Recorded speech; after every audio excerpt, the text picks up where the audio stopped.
ባካችሁ ውድ ቤተሰቦቻችን ሲቀጥል ከእንደነዚህ አይነት አሰሪዎች እግዚአብሔር ይጠብቃችሁ። እንግዲህ ይቺ በምስሉ ላይ የምታዋት እህታችን በስደት ነው ያለችው። እንግዲህ ስደት ላይ ለመሆኗ ደግሞ እንግዲህ እዋት አቃጣሪዋ አብራት ነው ያለችው ማለት ነው። እና ውድ ቤተሰቦቼ ይቺ እህታችን የተሰራችው ነገር ምንድን ነው?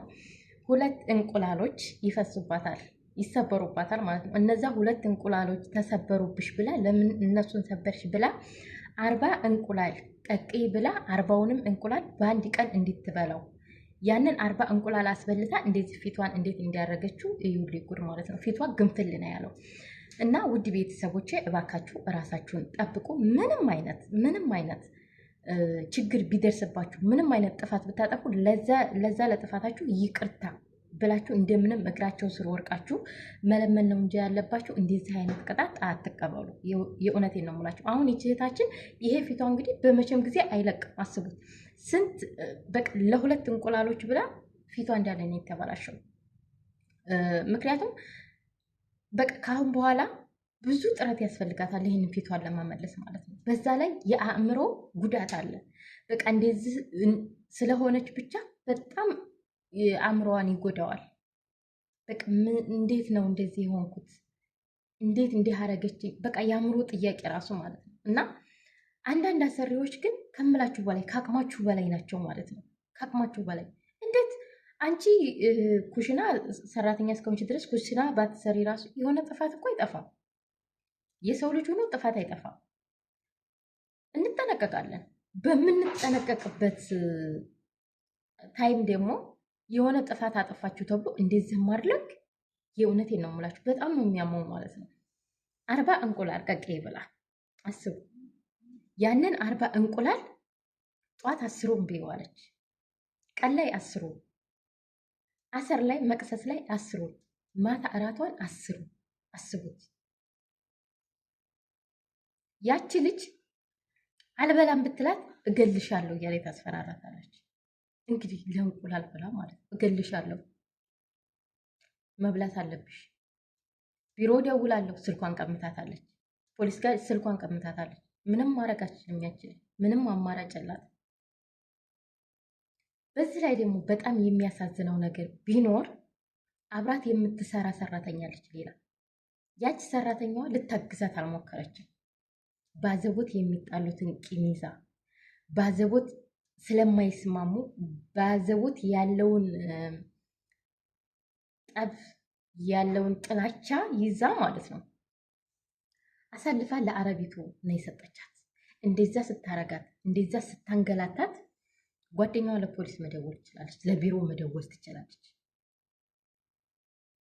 ነገር ግን ይህንን አላደረገችም። ስንት አይነት ሰው አለ ግን። እባካችሁ ተጠንቀቁ። ከዛም ባለፈ ደግሞ እራሳችሁን ጠብቁ። አንዳንድ መዳሞች ያልሆነ ክሎሮክስ ያመጣሉ፣ ያልሆነ ዲቶል ያመጣሉ። ይሄን አርጉ፣ ይሄን ጠው፣ ይሄን እንደዛም ሲያረጓችሁ ማለት ነው ማንበብ አለባችሁ። ማንበብ ካልቻላችሁ ደግሞ ለጓደኞቻችሁ ፎቶ አንስታችሁ ማለት እራሳችሁን የሚጎዳ ነገር በፍጹም አታርጉ። ምንም አይነት ስራ ሊቀር ይችላል የሷ ስራ። ወደ ኢትዮጵያ ብትመለሱስ ስንት ልጆች ናቸው እንደዚህ እየሆኑ በር እየተዘጋባቸው ስልካቸውን እየተቀሙ በፎቅ ላይ እየተወረወሩ ስንት እህቶቻችን ናቸው ያለቁ። ከሞቱ በኋላ ፍትህ ይባላል። ለሳምንት ለ15 ቀን በሚዲያ ይወጣሉ። ለሳምንት ለ15 ቀን ፍትህ ይባላል። ከዛ በኋላ በቃ ይረሳል። እዩ አሁን ሀና ፍትህ አገኘች አላገኘችም? በሳውዲ አረቢያ ስንት እህቶቻችን ሞተው ፍትህ አገኙ አላገኙም? ራሳችንን መጠበቅ ያለብን ከመጥፎ ነገር መጠንቀቅ ያለብን መጀመሪያ ነው። የሆነ ነገር ከሆነ በኋላ መመለስ አይቻልም። እንጠንቀቅ ብንል ራሱ ካለፈ በኋላ ብንጸጸት የመጀመሪያ አካላችን እንመልስ ብንል የሆነ ጉዳት ተደረሰብን በኋላ መመለስ አንችልም። እና ስለዚህ መጀመሪያ ራሳችሁን ጠብቁ፣ ተጠንቀቁ።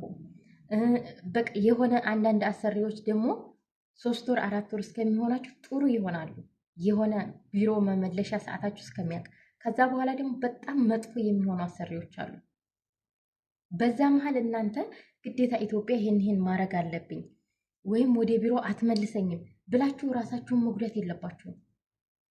በየትኛውም ሰዓት ቢሆን እናንተ ችግር ከደረሰባችሁ ለፖሊስ፣ ለኦፊስ፣ ለቢሮ ምናምን ለተለያየ ነገር መደወል ትችላላችሁ፣ መብት አላችሁ እንጂ ራሳችሁን ጉዱ ራሳችሁን አጥፎ አይልም መንግስት ቢሆን ማለት ነው። እና ውድ ቤተሰቦች ይች ልጅ የእውነቴን ነው የምላችሁ በጣም ነው ያሳዘነችኝ። ከሷ ደግሞ አብራት የምትሰራው ሰራተኛ ናት። በጣም የምታስጠላ የምትዘገን ነው ማለት ነው። ምክንያቱም የራስሽ ዜጋ ናት። የራስሽ ዜጋ ባትሆን ራሱ የዛችን የልጅ ነፍስ ማደን ትችያለሽ፣ ማደን ትችይ ነበረ። እና ውድ ቤተሰቦች ራሳችሁን ጠብቁ ከእንደዚህ አይነት አደጋ። የሆነ ነገር ከተበላሸባችሁ ከጠፋባችሁ ይቅርታ ብላችሁ ይቅርታ ጠይቃችሁ ከደሞዛችሁ ቆረጣን ስትባለ ከደሞዝ መቆረጥ እንጂ እንደዚህ እላፊ እርምጃ ሲወስዱባችሁ በቃ ራሳችሁን ለማዳን ያላችሁን አማራጭ ውሰዱ። ያላችሁን አማራጭ አሁን እሷ ይቺ ልጅ እንደዚህ ተተጎዳይ በኋላ ፊቷ ተተበላሸ በኋላ ከሰው ልክ ካወጣቻት በኋላ ወደ ቢሮ ነው የመለሰቻት። ወደ ቢሮ ስትመልሳ ምንድን ነው ያለችው? አላቅም ሀሳሲያ ነገር ነው መሰለኝ። እኔ ምን እንደበላች ምን እንደጠጣች አላቅም።